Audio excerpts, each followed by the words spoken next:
Բարև ձեզ հարգելի հետևորդներ, Բաց TV-ի եթերում իր աշխատանքները շարունակում է ժամանակն է խոսել հաղորդաշարը եւ այսօր մեր տաղավարում ենք հյուրընկալում ենք արևելագետ քաղաքացիական ակտիվիստ Հայկ Դորունցին։ Բարև ձեզ, պարոն Դորունց։ Բարև ձեզ։ Նախ շնորհակալություն, որ այսօր այստեղ եք։ Ես եմ շնորհակալ հրավերի համար։ Ես նշեցի իհարկե ձեր մասնագիտությունը, բայց այնուամենայնիվ այսօր առաջարկում եմ խոսենք երկրում տիրող իրավիճակի մասին եւ այս իրավիճակից դուրս գալու ձեր տեսլականի մասին, որովհետեւ իրականում քաղաքացիական ակտիվիստները բոլորն էլ ասելիք ունեն եւ հրապարակներում հավաքվում են պարբերաբար վերջին շրջանում տեղի մշտապես թերևս տեղի ունեցող ակցիաներին տարաբնույթ, այսուհանդերձ կարծես վերջնական ասելիք, որը կոնսոլիդացնի ամբողջ հանրությանը, չկա։ Դրա համար ես նախ եւ առաջ կուզենայի ձեր քաղաքական գնահատականները լսեի այսօր տեղի ունեցող իրավիճակների մասին, որոնք ձեզ համար առաջնահերթություն են եւ սա բխում է մեր երկրում արկա այն թերություններից, միգուցե կառավարման համակարգի եւ այլն, այդ խնդիրները այսօրվա, որոնք բխում են հենց այդ մեր երկրում արկա խնդիրներից, խնդրեմ։ Սա մեր քաղաքական համակարգի մասին հստակ գնահատական տվել է մեր այսօրվա վարչապետը Նիկոլ Փաշինյանը, չնայած ինքը սխալ ուղղությամբ է տվել եւ այսինքն երբ եկեղեցիների մասին ասում էր Չուլան, չէ՞։ Այո։ Ես դա կվերագրեմ քաղաքական դաշտին, Բարդակ Չուլան, ասենց ասեմ, որտեղ որևէ հստակություն չկա, որևէ դասավորվածություն չկա, կանոններ չկան, խաղի կանոններ չկան, կամ եղած խաղի կանոններն էլ միայն ու միայն վնաս են տալիս պետությանը, ժողովրդին։ Եթե երկու բառով ասենք։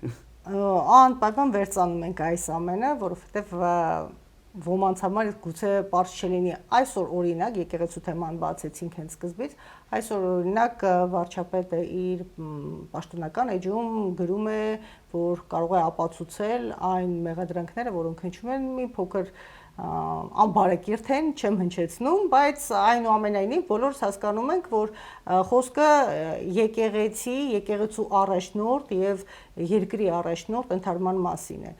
Նախ որ կողմի կողմնակիցն եք դուք, թեման ինչպես եք դիտարկում։ Նայեք, երբ որ խոսում ենք, թե Նիկոլ Փաշինյանը ինչ թեմա է բացում, մինչ այդ ես հակված եմ միշտ անդրադառնել այլ հարցի, նոր դրա մասին խոսել։ Երբ խոսքը գնում է մեր այսօրվա երկրի ղեկավարի մասին, իմ մոտ հարց առաջանում, մարդիկ ովքեր դեմ են իր իշխանությանը, դեմ են որպես ինչ, որպես մի տգետ, ասենց ասենք, ով այս կամ այն ձևով կարողացել է հասնել իշխանության ու չի կարողանում իր իշխանությունը ռեալիզացնի օգուտ պետության, դեմ ենք իրեն կամ ուզում ենք նրա հրաժարականը որպես դավաճանի, ով ինչ-ինչ պայմանների բերումով իր կառավարման ընթացքում ստիպված է եղել գնալ դավաճանական քայլերի, եթե խոսում ենք։ Ստիպված է եղել, թե ի սկզբանե։ Ես դրան եմ գալիս էլի, Կարինե, այսինքն ինչ-ինչ պայմաններում ստիպված է եղել գնալ դավաճանական քայլերի ու ձնագնդիկի էֆեկտով շարունակել այդ գործունեությունը, թե ընդունում ենք իրեն որպես թշնամի, որն ի սկզբանե ներդրված է եղել մեր պետության մեջ, հաջողության հասնելու պարագայում վերացնելու համար երկրի սուբյեկտայնությունը, պետականությունը եւ այլն։ Ես հստակ չեմ ուզում պնդում անեմ, ես հայտնեմ իմ կարծիքը, ես դժվարանում եմ պատկերացնեմ երկրի ղեկավար, ով այսքան մեծ սխալներ արած կլինի, ու միևնույն ժամանակ չեմ կարողանում Նիկոլ Փաշինյանին այնքան խելացի համարեմ, որ քաղաքական դաշտում բավական փորձառու խելացի քաղաքական գործիչները չկարողանան տեսնել իր հեռանկարում գործողությունները, որոնք դրական կազդեն մեր վրա։ Ուստի ես ավելի շատ հակված եմ երրորդ տարբերակին, որ նա դիտավորյալ ի սկզբանե նպատակ ունեցել վնաս տալ մեզ ու մեր պետությանը։ Երբ որ ելնում ենք այդ տեսակետից, գալիս եմ արդեն ձեր հարցի պատասխանին, կապված եկեղեցու հետ, չէ՞, որևէ խոսույթ Նիկոլ Փաշինյանի կողմից գեներացված, իմ կարծիքով չի կարա օգուտ բերի մեր պետությանը։ Այսինքն նույն եկեղեցու հետ կապված անկախ նրանից նա ապացույց ունի, նա ապացույց չունի։ Արդեն իսկ այդ խոսույթը, որ նա սկսել է, զբաղեցրել է ամբողջ հասարակությանը, դա արդեն իսկ թույլ չի տալիս հասարակությանը լսել այլ բաներ, ի վերջո եթե լսում ենք եթերները, առնվազն այդ հայտարարությունից սկսած մինչև այս պահը, եթերներում շատ մեծ տեղ է զբաղեցնում այդ խոսույթը, բայց ի՞նչ է դա տալիս այն մարդկանց, ովքեր ուզում են այս իշխանության հեռացմանը։ Մեծ հաշվով ոչինչ, ուղղակի եթերի լրացում, ասենց ասենք։ Ուստի ես Իսկ ինչ է տալիս Նիկոլ Փաշինյանին։ Զբաղացնել հասարակությանը։ Ընդհանրապես զբաղացնել թե խալխլել հիմքերը այն երևի թե եզակի երևույթներից, որոնք մնացել են միասնության համար։ Թերևս այնպես չի, որ մեր եկեղեցական համակարգում խնդիրներ չկան ընդհանրապես եւ կրոնի հանդեպ մենք այնքան տարված ենք, որքան որ այլ կրոնի ներկայացուցիչները միգուցե ստիպողաբար, միգուցե հարկադրված, ինչ որ իրենց մշակույթից ելնելով, այնուամենայնիվ մենք հայերս այնքան տարված չենք, որքան մյուսներն են։ Հիմա սա ինչ է մեզ տալիս, ինչ է տալիս Նիկոլ Փաշինյանին, որովհետեւ փաստորեն, եթե այս վերջի տարբերակն էլ, որ թեկուզ Սփյուռքում մարդիկ շաբաթական մեկ անգամ գնում են եկեղեցի, լսում են, հարաբերվում են, շփվում են, տեղեկանում են խնդիրներից, այս միասնականության համար դաշտը վերջնական որ խարխլվի, ինչ է լինելու։ Ես եթե կսխալվեմ ինձ ուղեք, խնդրում եմ, ես հիշում եմ 2018 թվականից առաջ ինչքան էին խոսում եկեղեցականների հարստությունների, անօրինականությունների մասին։ Դա ինչ որ կերպ խարխլեց եկեղեցու հիմքերը։ Ես չեմ կարծում այսօր, եթե սոցհարցումներին հավատանք, 60%-ից ավել, գրեթե 70% վստահություն ունի միայն եկեղեցին։ Ուստի ես Նիկոլ Փաշինյանին հիմար չեմ համարում ու չեմ կարծում, որ ինքը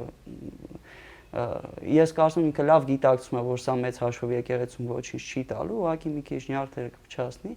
Երկարաժամկետում ես չեմ կարծում, որ սա եկեղեցուն վնաս կտա ու Նիկոլ Փաշինյանը դա շատ լավ հասկանում է։ Սահմանադրությամբ այս իրավունքը կար։ Ես ինչքանով գիտեմ, ինչքանով լսում եմ իրավագետներին չկար, բայց դա ինչ նշանակություն ունի սահմանադրությամբ ինչ իրավունք կա։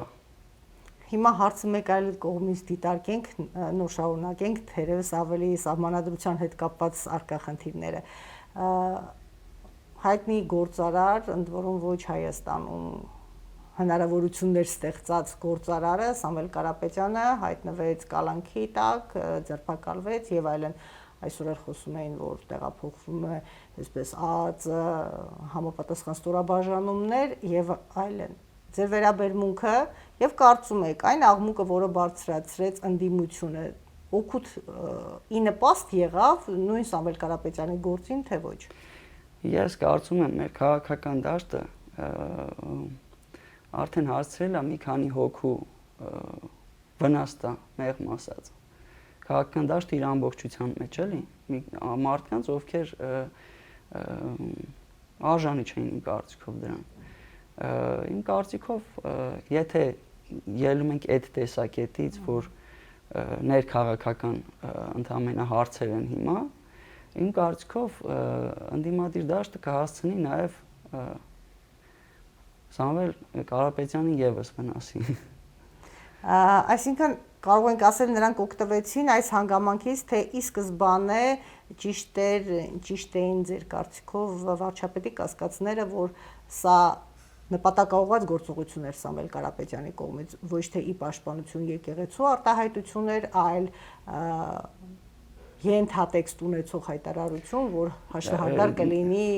երկրի հետ, այսպես ասենք։ Կարանք ենթադրենք, որ Սամվել Կարապետյանին շատերն են ասում ուղղորդել են Ռուսաստանից։ Դրա համար այս իշխանությունը որոշել է պաշտպանվի։ Կարանք ենթադրենք Սամվել Կարապետյանը իր կամքից ելնելով որոշել է պաշտպանության սատար կանգնի եկեղեցուն ու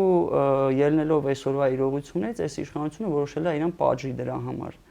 Կարանք ենթադրենք սա ուղղակի խաղ է ընդամենը ժողովրդին եւս զբաղացնելու, ասենք նույն Ռուսաստանի կողմից։ Տեսեք, ես եթե չեմ սխալվում, եթերից առաջ ասեցի, երբ որ խոսքը գնում է նրա մասին, թե ով է հովանավորում Նիկոլ Փաշինյանին, իմ կարծիքով գոնե այսօր քաղաքական ընդդիմադիր դաշտում որևէ մեկն էլ հստակ ինֆորմացիա չի կարող ունենալ, թե դա հովանավորվում է որ արտասահմանյան կենտրոնից, լինի դա Ռուսաստան, Արևմուտք, Ամերիկա, ինչու՞ չէ նաև Թուրքիա, ելնելով այս տեսակետից չեն կարող նաև բացառենք ինչու՞ չէ նաև եթե ելնում ենք նաև այն հնարավոր տեսակետից որ Ռուսաստանը հովանավորում է կամ օգնել է իշխանության գալ կամ հովանավորում է այս իշխանությունը ինչ չէ կարանք չբացառենք նաև այն հնարավոր տարբերակը որ Սամվել Կարապետյանը ընդհանրապես հերթական միջոցներից մեկն է, չեմ ուզում գործիք ասեմ, կոպիտ չընչի, հերթական միջոցներից մեկն է այս իշխանությունների պահպանմանը կամ այս իշխանությունների փոխարինմանը։ Բայց ես չեմ կենտրոնանում Ռուսաստանի վրա, իմ համար բացարձակ այս փուլում, այս մեր երկրի այս իրավիճակում բացարձակ երկրորդական նշանակություն ունի արտաքին գործոնը Հայաստանում։ Իմ համար խիստ կարևոր նշանակություն ունի, թե երկրում մենք ոնց ենք հարաբերվում իրար հետ։ Հիմա գանք այդ հարցին, երկրում մենք ինչպես ենք հարաբերվում։ Բնականաբար երկրի շահերը կա եւ ազգաբնակչության շահերը պիտի ներկայացնեն քաղաքական կուսակցությունները, որոնք ժողովրդի ընտրությամբ ինչ որ մի պահի հայտնում են ազգային ժողովում, սկսվում է կառավարման գործընթաց եւ այլն։ Այսուհանդերձ իմ պատկերացումով մեր քաղաքական դաշտը բավականին ծանր վիճակում է, անհելանելի վիճակում է, որովհետեւ կարծես նոր գաղափարներ չեն գեներացված գաղափարները համընդհանուր հետաքրքրություն եւ համախմբում չեն ապահովում։ Որքան էլ որ մի կողմը իր թեզերը առաջ տանի ասի, բոլորը համակարծիք են, իշխանությունը իր թեզերը առաջ տանի ասի, ինձ էլ են համակարծիք, միևնույն է ստացվում է, որ կա որոշակի էական զանգված, որը ոչ մեկի կողմնակիցը չի։ Հիմա ինչ անի այս զանգվածը, որը իրականում ոչ հավատում է, ոչ վստահում է ոչ այս թևին, ոչ այն թևին, եւ միգուցե շատ անտարբերել գտնվի առաջկա ընտրություններին կամ գործընթացներին։ Նախ, երբ որ մենք խոսում ենք, որ որոշակի զանգված կողմնակից չի ոչ այս թևին, ոչ այն թևին, ես մի քիչ կարող երկու պնդումս հակասական իրար լինի, բայց փորձեմ տենց չլինի։ Իմ կարծիքով այդ հանրության այդ հատվածը ինքը իրականում կողմնակից է իշխանության, չհասկանալով դա։ Պասիվ եւ չարտահայտվող զանգվածը փաստորեն իշխանության ջրաղացին է ջուր լցնում։ Իմ կարծիքով հա, բայց միևնույն ժամանակ ես նաեւ այն թեզի կողմնակից եմ, որ ոչ թե մեր հասարակությունը անտարբեր է, այլ փնտրտուքի մեջ է ու չի գտնում են ինչը որ իրան անհրաժեշտ է։ Պատահում է տենց էլ է պատահում։ Իսկ ունենք այն ինչ որ անհրաժեշտ է։ Ես հենց դրա մասին եմ ուզում խոսել։ Երբ որ խոսքը գնում է ընդդիմադիր շարժումների մասին, իմ մոտ հարց առաջանում, իսկ այդ ընդդիմադիր շարժումները ինչ են առաջարկում հասարակությանը, բացի այն, որ Նիկոլ Փաշինյանը վատն է։ Ես այն կարծիքին եմ, որ մեր ժողովուրդը, կարելի ասել, մեծ մասը իր կաշվի վրա զգացել այդ վատ կոչվածը Նիկոլ Փաշինյանի ու կարիք չկա ընդամենը հիշացնել իրեն, որ նա վատն է։ Եթե գտնում եք կարիք կա, խնդրեմ, ես մենակ ուրախ եմ, որ ժողովուրդը հանգարց դրա մասին չմոռանա, կարճ հիշողություն ունենալու պարագայում, բայց դրանով հանդերձ դուք ինչ եք առաջարկում իրեն։ Հա, ինքը վատն է, իրան մերժեցինք, շարունակությունը։ Իմ տպավորությունը այս քաղաքական գործընթացների մասին հետեւյալն է, կան մի քանի խոսույթներ, որոնք այս հասարակության ուղղակի կիսում են մեջտեղի, սպառակտում են։ Հետեւյալներն են՝ Արևմուտք թե Ռուսաստան։ Խոսքս ընդդիմության մասին է, ոչ թե իշխանության։ Արևմուտք թե Ռուսաստան, նախկին ներկա։ Նիկոլ Փաշինյանը վատն է, ես լավն եմ, մնացած բոլորը վատն են։ Այսինքն ինչ է ստացվում, որ հասարակությունը պետք է ընտրի կամ այն իշխանություն, այն անդիմադիր ուժերի միջև, որոնց ժամանակին ինքը հստակ դժգոհություններ ունեցել, կամ պետք է ընտրի այն քաղաքական ուժերի մեջ, ում հələ իշխանության ինքը չի տեսել։ Ու իմ տեսակետը այդ հարցում հետեւյալն է. քանի դեռ անձը չի տեսել իշխանության համը, հստակ ասի իշխանության գալու պարագայում նա ինչ կանի, ես դժվարանում եմ ասել, անկախ նրանից, թե մինչև իշխանության գալը ինքը ինչ բարոյական արժանինքներով է փայլել։ Բայց այդքանով հանդերձ նաև այլ հարց կա։ Եթե ոնց որ այդ հարցից մի քիչ ավելի այսօրվա իրողություններին ենք գալիս, որևէ մեկը, ինչպես ասեցի, հստակ չի կարող ասի նախ ում հովանավորությունն է վայելում Նիկոլ Փաշինյանը, ես դժվարանում եմ պատկերացնել, որ ինչ-որ մեկը հստակ ինֆորմացիա ունի, թե Նիկոլ Փաշինյանը փակ դռների հետևում ինչ պայմանավորվածություններ ունի, անկախ նրանից դրանք բանավոր են թե գրավոր, ի վերջո դրանք ոչ թե Նիկոլ Փաշինյանի պայմանավորվածություններն են, այլ Հայաստանի Հանրապետության, ու հնարավոր է եւ հաջորդ եկողը չկարողանա խուսափի այդ պայմանավորվածություններից։ Ու եթե այսօրվա ընդդիմադիր դաշտում որևէ մեկը հստակ չի կարող ասել, թե ինքը արտաքին ես ելնում եմ իմ տեսակետից, էլի, հստակ չի կարող ասի, թե արտաքին դաշտում ինքը ինչ քաղաքականություն ա վարելու, նա անգամ չի կարող ասի ներսում ինչ քաղաքականություն ա վարելու։ Դե ընդդիմադիր դաշտի կարկառու ներկայացուցիչները ասում են հնդած կլուծվեն խնդիրները էտապային, այս էտապում ինչ առաջնահերթություն կլինի եւ ինչը ճիշտ կլինի այդ փուլում, դա էլ կանենք, այդպես էլ կորոշենք մեր դիրքորոշումը աշխարհում եւ ընդհանրապես ներքին արտաքին քաղաքականությունը։ Ուստեղ ես գալիս եմ այն ամենակարևոր հարցին, ինչին ես անդրադառնում եմ անընդհատ։ Ներողություն, իսկ եթե դուք գաք ու ձեր պատկերացումները հնդածս չկարողանաք իրականացնել, ինչա լինելու դրանից հետո։ Այստեղ գալիս ենք այն ձեր ասած 60-70% չհետաքրքրված կամ փնտրտուքի մեջ գտնվող հասարակության հատվածին, ով որ հարց է տալիս կամ ուղիղ կամ իր մեջ, ներողություն, իսկ եթե եկաք չկարողանաք ձեր խոստումները, ձեր պատկերացումները իրականացնեք, ինչա լինելու դրանից հետո։ Ավելի վատ է լինելու, ես հնարավորություն ունենալու եմ ձեր դեմ պայքարեմ, ձեզ հեռացնեմ, դուք ինքնակամ հրաժարական տալու եք։ Ձեր խոսքից մի քանի հարց ծագեց։ Նախ, ինչու մենք պիտի շարունակենք մնալ մի մարդու որոշումների առարկա, այսպես ասենք։ Մեր փոխարեն որոշի մի մարդ ամբողջ երկրում, երկիրը որողությամբ պիտի գնա ու ինչն է լավ ժողովրդի երկրի պետության հետագայի ապագայի համար։ Ինչու մենք այս անձապաշտությունը արդեն մեղմ ասած է այս պարագայում, այս երևույթից կոնկրետ մեկ անձով պայմանավորված երկրի դիրքորոշումից մենք չենք կարողանում դուրս գալ եւ գալ մի այնպիսի իրավիճակի, երբ բնակչության ամբողջ բնակչության կարծիքը տարբեր համամասնությամբ հաշվի կառնվի որոշում կայացնելու գործում։ Դուք ինձ ներկայացնելիս սկզբից ներկայացրեցիք որպես քաղաքացիական ակտիվիստ, ես ներկայացնեմ, թե ինչու է պայմանավորում այդ ակտիվությունը իմ։ Հանդես եմ գալիս նախաձեռնությամբ, ազատության հրապարակում, ամենօրյա ռեժիմում, առանցքային հարցերի տարբերակով, նաև օրակարգով։ Ես ձեր հետ լիովին համաձայն եմ, որ մեր երկրում ավոր մեծ նշանակություն ունի անձերի պաշտամունքը, ասենց ասեմ, մարդիկ առաջինը հարց են տալի Նիկոլ Փաշինյանը գնա ով գա, ու ասեմ ընդդիմադիրները իրենք էլ իրենց մեղավորությունը այս փուլում ունեն, որտեղ երբ որ մենակ խոսում են Նիկոլ Փաշինյանի գնալուց, որպես առաջնահերթություն, բնական հարց առաջան, բա ով գա, ձեզանից ով գա կամ առհասարակ ով գա։ Ուստի ես ձեր հետ լիովին համաձայն եմ, պետք է ազատվել այդ անձապաշտությունից ու իմ ակցիան նաև ուղղված է դրան։ Ես խոսում եմ սահմանադրական փոփոխությունների շուրջ համախմբվելու անհրաժեշտության մասին ու դա ընդունում եմ որպես առաջնահերթություն այսօր ու միակ գրավական եմ համարում իմ աշխարհայացքի շրջանակներում Նիկոլ Փաշինյանին հեռացնելու համար։ Ինչի նկատի ունեմ, այսինքն այսօրվա քաղաքական ուժերից ով էլ վաղը գա իշխանության, այսինքն իրենք համախմբվեն դրա շուրջ, որ իրենցից ով էլ գա վաղ իշխանության, այսքան մեծ լծակներով պետքա օժտված չլինի, այսքան մեծ հնարավորություններ պետքա չունենա, անկախ նրանից նա կանի դա դիտավորյալ կամ չուզենալով, չհասկանալով, չկարողանալով, այսքան մեծ արհավիրք վերելու հնարավորություն պետքա չունենա իրենցից եւ որևէ մեկը։ Բայց այստեղ հանդիպում եմ մեծ դժվարության նույն քաղաքական ուժերի կողմից, որ միտեղ օբյեկտիվ էլ է էլի դա, եթե խոսքս մի քիչ խառնաստացվում, դուք խնդրեմ օգնեք հարցերով։ Մի քիչ օբյեկտիվ եմ դա համարում, այսինքն քաղաքական ուժը մեծ կամքի ուժ պետք է ունենա, որ դուրս գա հանրությանը ասի, ես ձգտում եմ իշխանության, ես ուզում եմ վաղ լինել իշխանություն, եկեք իրար հետ այնպիսի կարգավորումներ մտածենք, ներքին խաղի կանոններ այնպիսին ստեղծենք, որ ես վաղը գամ ուզենամ ձեզ խաբեմ, չկարողանամ խաբել։ Դա մի քիչ օբյեկտիվ եմ համարում, ուստի դիտարկում եմ, որ այդ խոսույթը կարա տարածվի միայն ու միայն այն պարագայում, եթե ընդդիմադիրները ստիպված լինեն դրա մասին խոսել։ Երբ ստիպված կլինեն։ Երբ որ հանրությունը պահանջի։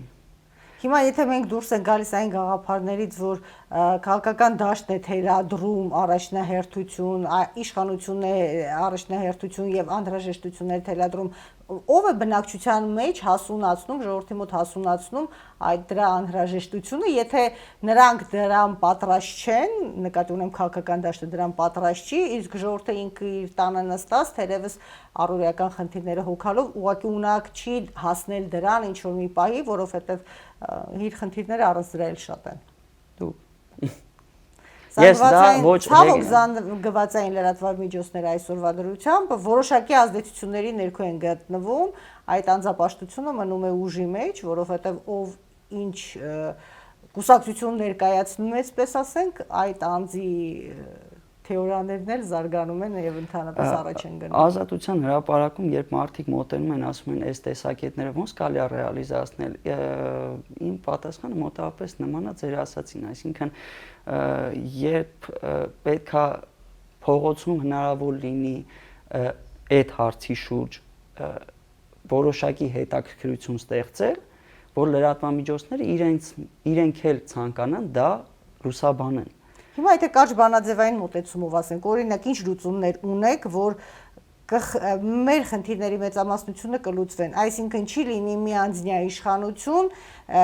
սահմանադրության մեջ ով երբ ուզենա փոփոխություն չի անի, կամ ինչ գաղափարից, ինչ ցանկությունից ելնելով կամ դրսի հարկադրանքից ելնելով փոփոխություն չի կարող անել, եւ ներքին կառավարման հարցը ինչպես պիտի լուծվի, որ իրապես բոլորի շահերը սպասարկվեն, նկատի ունեմ ազգաբնակչության։ 91 թվականից սկսած մեր երկրի ղեկավարները այլ բան դարել են թե չէ, բայց հնարավորություն են ունեցել նշանակումներ անել այնպիսի առանցքային պաշտոններում, ինչպիսիք օրինակ դատախազներ, դատավոր, ի սկզբանե ուժային կառույցները եւ իրավական կենտրոնական ընտրական հանձնաժողովի նախագահային, եթե չեմ սխալվում, 2005-ից Սահմանադրական դատանի դատավորներին, ի սկզբանե նրանք դա իրանց ստորագրությամբ են կարողացել, ու հետագայում անգամ որոշ փոփոխություններ անելու պարագայում մեծ հաշվով դրա մենաշնորհը եղել է երկրի ղեկավարի ձեռքում։ Այսինքն նախ պետքա բացառել այդպիսի պաշտոններում երկրի ղեկավարի միանձնյա նշանակումներ անելու հնարավորությունը։ Իսկ իշխող կուսակցության իսկ ինչպես դրան կարելի է հասնել քաղաքական մեծամասնության օրենսդրական մակարդակի վրա առանձին վերցրած որևէ քաղաքական ուժ պետք է հնարավորություն չունենա մեծամասնություն կազմի խորհրդանում։ Այդ թե ինչ պրոպորցիա թվերի մեջ իմաստ չունի իմ կարծիքով հիմա խորհանալ, իմ պատկերացման որևէ կառավարություն պետք է լինի միայն ու միայն կոալիցիոն, բայց այդտեղ շեշտը ոչ թե կոալիցիոն կառավարության ձևավորումն է ինքնին, այլ այն, որ այդ կոալիցիոն կառավարությունը իր հերթին պետք է հնարավորություն չունենա առանց ընդդիմության ձայների նշանակումներ անել այդ պաշտոններում եւ առավել եւս ազատումներ անել այդ պաշտոններից։ Խոսքս ոչ թե 100%-անոց արդյունքի մասին է, այլ քայլերի այնքան քայլերը շատացնելու, որ ուղղակի մի անձի կողմից իշխանությունը ուզուրպացնելու հնարավորությունը մեղմ ասած մեկ քայլի փոխարեն 10 քայլ լինի, այնքան դժվարան է, որ հնարավոր չլինի։ Ну, չասենք հնարավոր չլինի, ուղղակի դրա համար ծախսելիք հնարավոր ռեսուրսը այնքան շատ լինի, որ անգամ արդյունքը չարդարացնի դա։ Խոսքս դրա մասին է։ Պարոն Տորոս, դուք նշեցիք, որ մեկ անձնյա իշխանությունը եւ երկրի ղեկավարը։ Հիմա ես ուզում եմ մի փոքր այս երկրի ղեկավարի գաղափարի հետ կապված հարց ուղղել ձեզ, բայց չէ՞ որ մենք խորհրդանական երկիր ենք եւ երկրի ղեկավարը ընտրում է ազգային ժողով, որը պետք է կառավարի այդ երկրի ղեկավարին, բայց ստացվում է, որ ոչ թե ազգային ժողովն է իրականում լուրջ որոշումներ կայացնում, այլ այդ մի անձը, ում արդեն ընտրել է հենց նույն այդ կուսակցությունը։ Դա մենք տեսնում ենք ամենօրյա ռեժիմով ազգային ժողովի աշխատանքների շրջանակում, երբ նոր գաղափարները, պահանջները, հրահանգները գալիս են ազգային ժողովի ամբիոնից գեներացնում է մեկ մարդ, նույն վարչապետը։ Մինչև հրահանգ կամ թելադրանք այս մարդու կողմից չի լինում որևէ թեմայի շրջանակում, այդ թիմը пассив ամենօրյա աշխատանքներ է կատարում առանց որևէ արտահայտիչ գործողությունների։ Հիմա մենք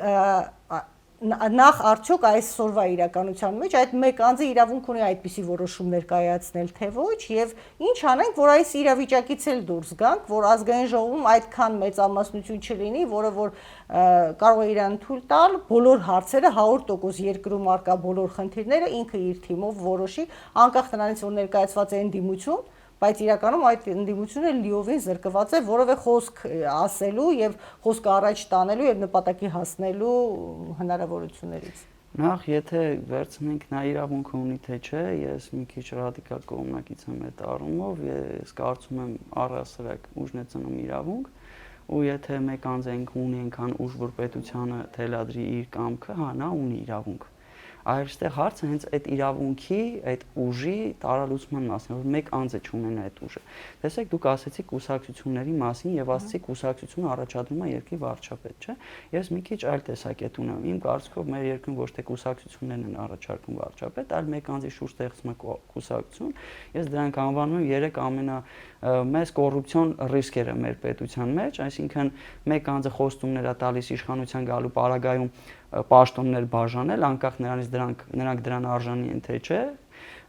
Երկրորդ պարագայում, երբ որ նրանք ինչ-ինչ պարագայում կարողանում են հասնել իշխանության, արդեն այդ մարդիկ իրավունք են, ճակերտավոր լեգիտիմ իրավունք են ունենում այդ պաշտոնները իրենից պահանջել, ու երրորդ շատ ամենավտանգավորը իմ կարծիքով, երբ որ արդեն այդ մարդը այնքան ամրապնդում իր իշխանությունը, որ արդեն հնարավորություն է ունենում պահանջներ ներկայացնել իր թիմակիցներին, նա այդ պահանջները արդեն թելադրում է կախված նրանից, դրանք արդեն իր ցանկությունն են,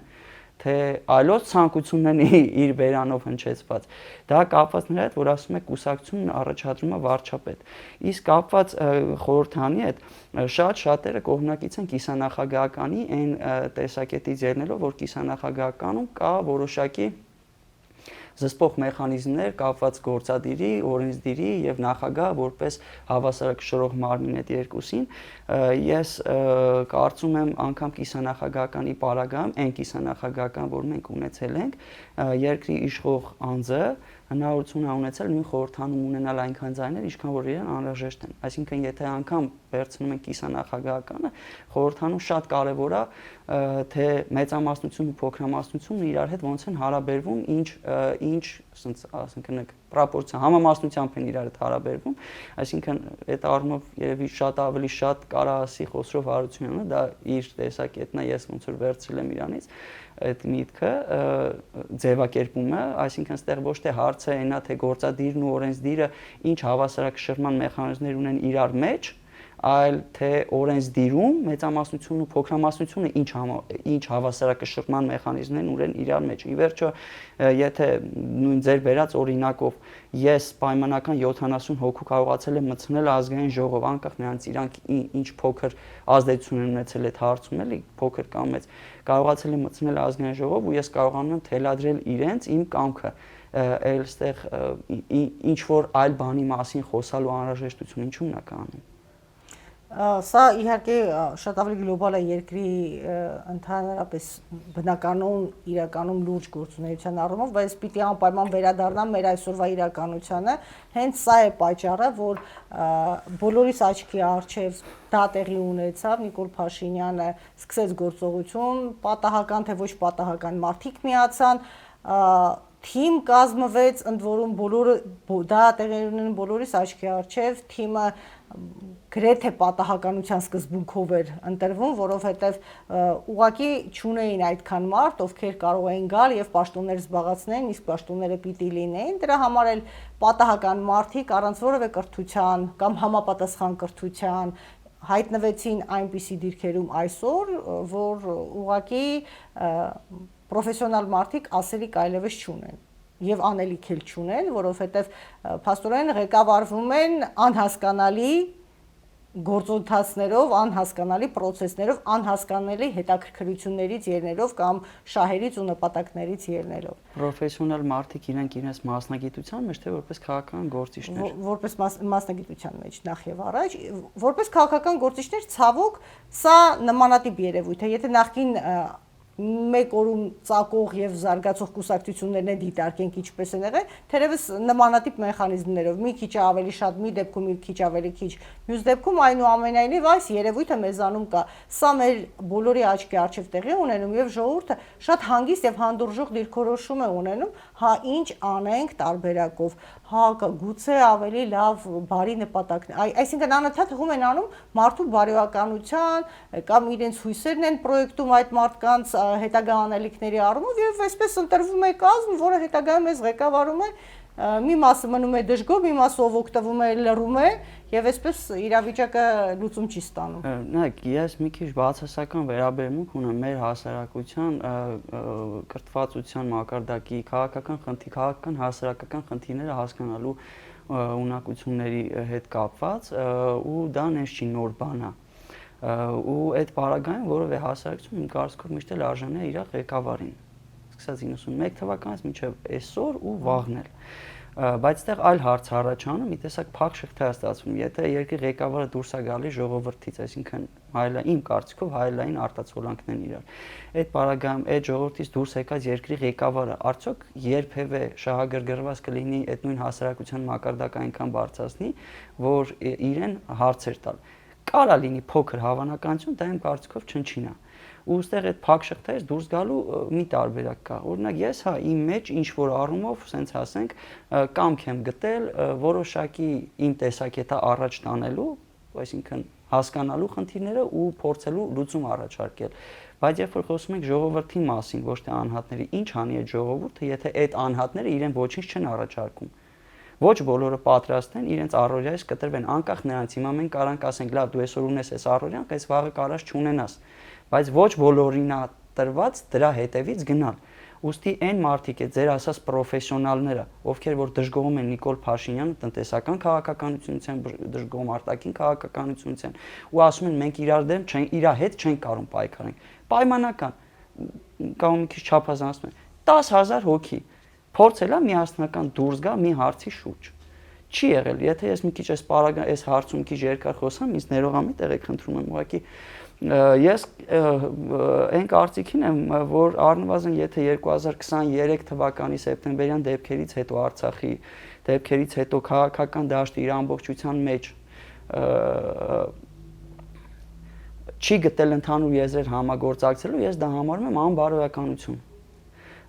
կամ իրենք մեզ խաբում են ու ես անհատների մասին չեմ խոսում քաղաքական դաշտի մասին իր ամբողջության մեջ կամ քաղաքական ընդդիմադիր դաշտը մեզ խաբում է հասարակությանը եւ Նիկոլ Փաշինյանը այդքան էլ վատը չի ու իրանք էլ գիտեն որ գալու են նույնը անեն կամ ուղղակի նեղ թիմային շահեր են սպասարկում ու եւս էլի խաբում են երբ որ ասում են որ երկիրը այսքան վատ վիճակում է այսինքն որ երրորդ տարբերակը ես չեմ կարողանում գտնել թե ինչի համար չեն կարողացել համախմբվել իշխանության համար պայքար ներողություն նույն բանն է ինչ որ նեղ թիմային շահեր սպասարկելը ուստի այդ պարագայում իմ տեսակետը հստակ է հաջորդ որևէ կառավարություն ձևավորվելիք պետք է ձևավորվի միայն ու միայն սահմանադրական եւ ընտրական օրենսգրքի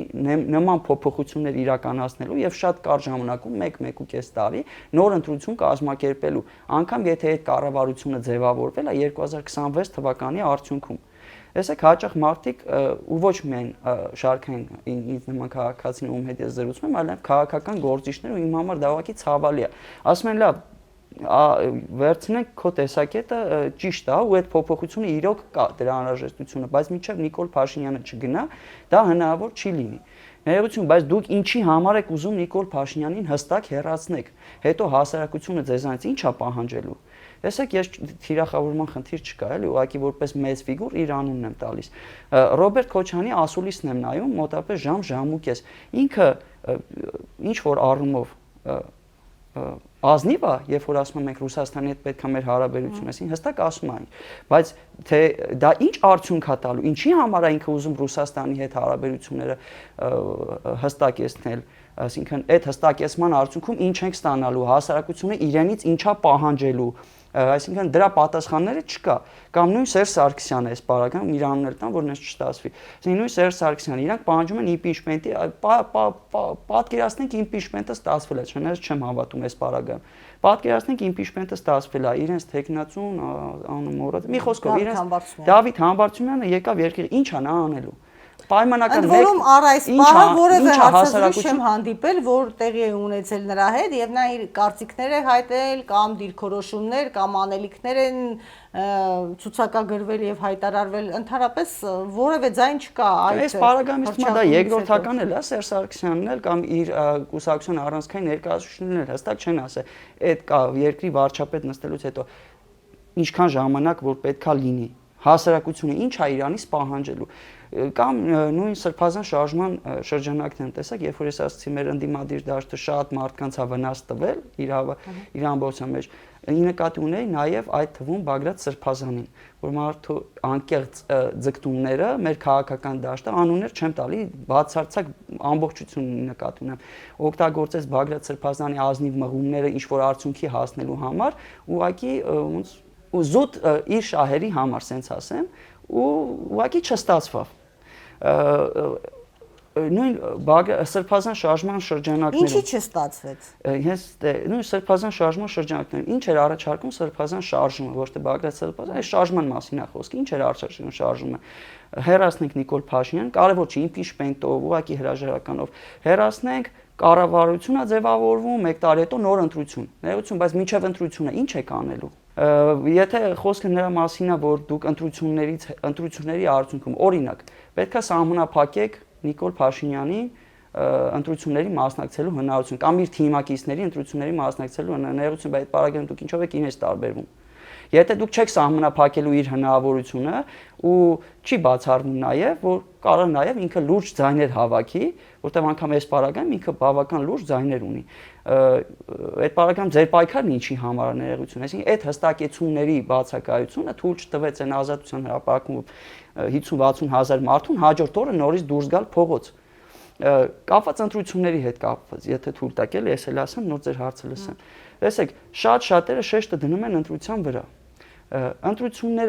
Ընտրությունների արդյունքում Նիկոլ Փաշինյանը անցնի երկրի վարչապետ թե չանցնի, իսկ իմ կարծիքով այս պարագայում նա հավանականությունը քիչ չի, որ նա նորից վարչապետ կնստի։ Բայց եթե նստի ընդդիմությանը դա բնականաբար էլի ձեռ չի տալի, բայց եթե անգամ նա երկրի վարչապետ չնստի, իմ կարծիքով Նիկոլ Փաշինյանը շատ մեծ շահավետ դիրքերում է հայտնվելու, որովհետև նա լինելու է երկրում միակ առաջին երկրի ղեկավարը, որի ժամանակ ընտրություններով, եթե իրոք այսինքն օբյեկտիվորեն ընտրությունները անցնեն ու ուրիշ մարդ կառավարության գլուխ նստի, կլինի միակ երկրի ղեկավարը, որի ժամանակ իշխանությունն է փոխվել։ Այսինքն այդ պարագայում ես չեմ բացառում, որ իր ռեյտինգը էլի կարա բարձրանա։ Ինչ ենք մենք դրանից շահում։ Իմ տեսակետից ելնելով, որ նա դիտավորյալ այսքան վնասատար, իմ կարծիքով ոչինչ չենք շահելու, ու ես մի քիչ այն մտքի կողմնակիցնել չեմ, որ որևէ հաջորդ իշխանություն նախորդին կպատժի ու դրանով կստեղծի նախադեպ, որ հետո հանկարծ նայել սխալվի իրեն է պատժեն։ Այսինքն նման հարցեր քաղաքական ընդդիմադիր ուժերը չեն անդրադառնում։ Իրանցից յուրաքանչյուրը ամենաազնիվն է, գերազնիվ է։ Այս տաղավար բավականին հյուրեր են եղել եւ մեծամասնությունը թերևս բացի երևի թե մեկ հոգուց, որ Հայաստանի Հանրապետության սահմանադրության, այսպես սահմանադրական դաշտի մասնագետներից, կարգառու ներկայացուցիչներից է եւ այլն, բացի նրանից, բացի Պարուլ Հայրիկյանից, թերևս ոչ ոք չի ասել, որ այո, անհրաժեշտ է սահմանադրությունը փոխել, այո, անհրաժեշտ է դրա կարգը փոխել, կառավարման կարգը փոխել։ Բոլորը ասում են, որ այդքան էլ վատ չի, մենք չունենք նմանատիպ խնդիրներ, դա առաջնահերթությունների շարքում չի։ Եվ արդյունքում մենք մնում ենք այս իրավիճակում, որովհետև քաղաքական դաշտի ներկայացուցիչները թերևս հնարավորություն են թողնում իրենց համար գալ եւ շարունակել այն, ինչը չի արել Նիկոլ Փաշինյանը։ Եթե ոչ դեպի Թուրքիա գնալու ճանապարհով կամ դեպի Ադրբեջան գնալու ճանապարհով, այլ դեպի Ռուսաստան կամ դեպի Եվրոպա գնալու, եթե իհարկե կկարողանան այդ Եվրոպամետ ուժերը շատ ավելի ընտրազանգված ունենալ, էլեկտորատը մեծացնել իրենց։ Հիմա եթե թույլ տաք արձագանքեմ նորանցնենք էլի առաջ, տեսեք, ասացիք ընդդիմադի բացի Պարուլ Հարիկանից, չէ, ես այս վերջին շրջանում որոշակի ակտիվություն այդ հարցի շուրջ զգացել եմ, որպես հետաքրքրված մարդ բավական հետևում եմ, այսինքն որևէ մեկով արձագանքում է նման թեմային, հնարավորինս ոնց որ աշկս առնում է, բայց ինչի քաղաքական ուժերը չեն խոսում դրա մասին։ Կարանք եզրակացնենք, ներողություն, շատ եմ ընդհատում ձեզ։ Չի ասեք։ Կարանք եզրակացնենք, որ իրանք ազնվորեն մտածում են, որ դրա ժամանակը չի։ Այսինքն շատերը առնվազն մոտ 1.5 տարի առաջ ասում էին, որ մենք ունենք ավելի անվտանգային մեծ խնդիրներ։ Ու դրա պատասխանը իմ հետևելն է։ Իմ ամենամեծ անվտանգային խնդիրը այն է, թե երկրի ղեկավարը ինչ լիազորություններ ունի, որտեղ նա կարա լինի իրոք ազնիվ ձիգ անձնավորություն, որը կարող է երկիրը այս վիճակից հանել, կարա լինի օրինակ սրա նմանը։ Ասում էին դա ակտուալ չի, ներողություն, բայց ոչ մեկ որպես առաջնահերթություն, ոչ թե որպես 10-րդական հարց, այլ որպես առաջնահերթություն հասարակության հետ դրա մասին չի խոսում։ Կարանք վերցնենք, որ նրանք ազնվորեն մտածում են, որ դա չի հետաքրքիր հասարակությանը ու չեն ուզում էներգիա ծախսեն դրա վրա։ Կարանք եզրակացնենք, որ իրանցից յուրաքանչյուրը իրեն պատկերացնում է հաջորդ երկրի ղեկավարի կամ իշխանամերձ շրջանակներին ինչ-որ կից կառույց ու ոնց որ փորձում է իր խմորեղենի մի կտորը ապագայում ինքը վերցնի, իսկ այդ նման փոփոխությունների պարագայում դա շատ ավելի դժվար կլինի։ Թեմաները շատ են, մենք անսահմանափակ կարող ենք խոսել, բայց եթե հրաժամ այդքան հնարավորություն չի թողնի մեզ, հուսով եմ եւս մեկ անգամ կհանդիպենք իհարկե խոսելու այս թեմաներից, եթե կա շատ կարևոր ասելիք, որը կարծում եք հենց այս պահին հենց հիմա պետք է դա ասել, որպեսզի վերջնականապես ժողովուրդը այն թեկուզ գոնե չկողմնորոշված հատվածը հասկանա, որ ուղղությամբ գնա, շատ կարճ խնդրում եմ դա ձևակերպել։ Շատ կարճ փորձեմ, երբ որ մարդիկ խոսում են, որ մեր սահմանադրությունը լավն է, եթե այդ օրենքները պահեն, ես միշտ բերում եմ օրինակ, եթե օրենքը չունի միջոց պահելու, օրենքը միշտ է խախտվելու, այսինքն մեր սահմանադրությունը միշտ գրված է հնարավոր լավ ղեկավարի համար, եթե ղեկավարը լավ լինի, ուրեմն սահմանադրությունը ամեն լավ է։ Սահմանադրագետ Արմեն ազգանունը մտքիցս թռավ, ներողամ կլինի եթե լսի, ինքն էր ասում, որ սահմանադրությունը պետք է գրված չլինի նրա հնարավոր լավ ղեկավարի համար, այլ հնարավոր վատ ղեկավարի համար պետք է գրված լինի։ Իմ կոչս հետևյալն է, ընդդիմադիր ուժերին համախմբվել հենց նրա շուրջ, որ իրենցից ով էլ վաղը գա իշխանության, այսքան մեծ լծակներով օժտված չլինի, որովհետև եթե իրենք գան իշխանության չկարողանան իրանք լինելու են հաջորդ այն իշխանությունը, որոնցից բողոքելու հանրությունը ու հաջորդը չի ուզենալու տենա, մեր ժողովների շարքին եք լինելու, եթե դուք չկարողանաք լինել իշխանության, դուք լինելու եք հերթական դատար խոսա հաջորդ իշխանության ժամանակ,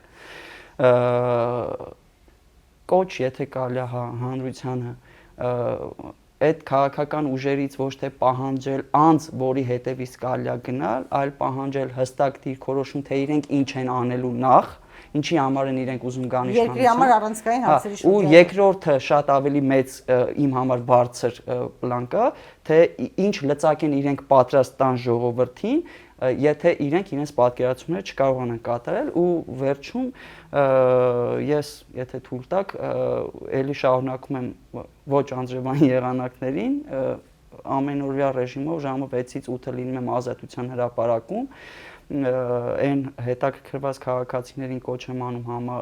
համենալ քննարկելու հենց այս խնդիրներին, ինչի մասին խոսեցինք ու ստիպել այդ ընդդիմադիր քաղաքական ուժերին, որոնք իրապես ձգտում են իշխանության, առաջնահերթություն դարձնել հենց դա, որովհետև հակառակի պարագայում երկարաժամկետում իմ կարծիքով մենք ոչ մի հաջողության չենք հասնի։ Ես էլ թերևս մնում է ինձ որ մի փոքր կոչ անեմ, այսպես բոլոր այն մարդկանց, ովքեր հավակնում են իշխանության կամ արդեն իշխանություն են, չէ որ Հայաստանի իշխանությունից բացի ավելի բարձր որևէ այլ երկրում այլևս իշխանություն չեք լինելու, այսինքն դա գագաթնակետն է։ Եթե հասել եք արդեն այդ գագաթնակետին, միգուցե կարելի է անել այնքան շատ լավ բան, որ մնաք իշխանության, ձեզ անընդհատ ընտրեն, դուք էլ անընդհատ մնաք, ոչ թե անընդհատ կեղծ լծակներով եւ հնարավորություններով, կեղծ գաղափարներով լցնեք ձեր էլեկտորատի, այսպես ասած, շրջանակում գաղափարներ տարածեք, որ մարդիկ շփոթման բուղակի ձեզ ընտրեն, հետագայում էլ գաք ու ինչ որ մի պահի նաեւ մերժվեք։ Ու հերիքա հույսը դնեք դրսի վրա, ներսում ուժ գտեք։ Այո։ Շնորհակալ եմ, կհանդիպենք հաջորդ հրաժարմեն ցտեսություն։